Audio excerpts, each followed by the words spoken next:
ভারত ভারত ভেঙে হয়েছে 15টা দেশ। ভারত ইতিহাস জেনে নিন।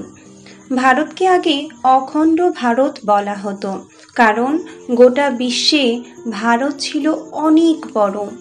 15টি দেশ ভারত থেকেই জন্মগ্রহণ করেছিল। এটা কিভাবে হলো? এই 15টি দেশ কি, এটা জেনে রাখুন।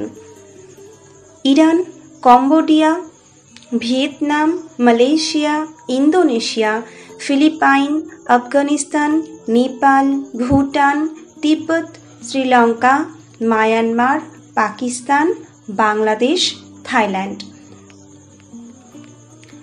ইরান ভারত থেকে আর্যরা যখন ইরানের বালুচিস্তানের এসেছিল, এই ইরানের প্রাচীন নাম ছিল আরিয়ান, মানে আর্য সমাজ।